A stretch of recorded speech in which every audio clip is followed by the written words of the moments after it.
Now with the leg, because the connective tissue of the leg is a little bit thicker, this is where I'll start getting up there in pressure. So you'll see me do more like 350 to 400 millimeters of mercury pressure, because this connective tissue of the leg, right, is much thicker, much stronger. And that makes sense because we have ground forces coming up the body. So like I said, not really directly on that IT band. I'm going to go either a little bit up front, a little bit behind. With her, I'm going to go just a little bit in front. And now I am going to catch some of the IT band, and that's okay. And like I said, you can put it directly on if you want to. It's just going to pull it up. But it's just a little more comfortable, if you get a curved cut, to take it just slightly off the IT band.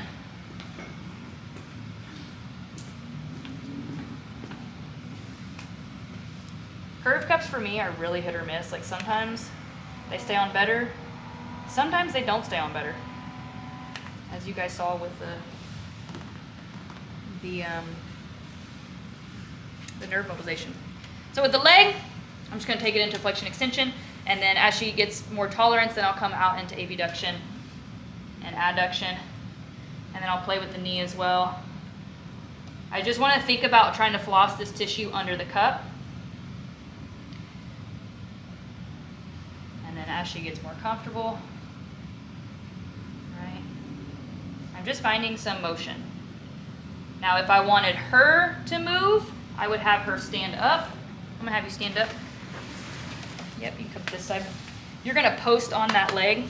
You can use the table. You're gonna do an airplane. So what you're gonna do is you're gonna drop that hip down towards the floor, but keep your leg straight, other way. There you go, this way. Good, now open up like you just did. So that's an RDL airplane. Good, open up. There you go. So when she drops that hip down, that's going to pull this tissue up, right? She's going into internal rotation of that hip. Good. And adduction. So it's stretching this as she goes that way, and then as she comes up, those hip external rotators are pulling that pelvis up, and it's just a good way to kind of floss that IT band. So that's an option. I can also just make her do squats. You can go ahead, try some squats with those on. That feels real good. They're not gonna like it. But again, you feel it better in the other one? Yeah, because I have it more in your quads. Whatever movement gets that tissue moving, right? Anything is really fair game. You just want some kind of movement under the cups, whether it's a stretch or it's a contraction, whatever seems to bring them the most relief. Okay, we got about 10 minutes. Y'all play around. Play with whatever you want.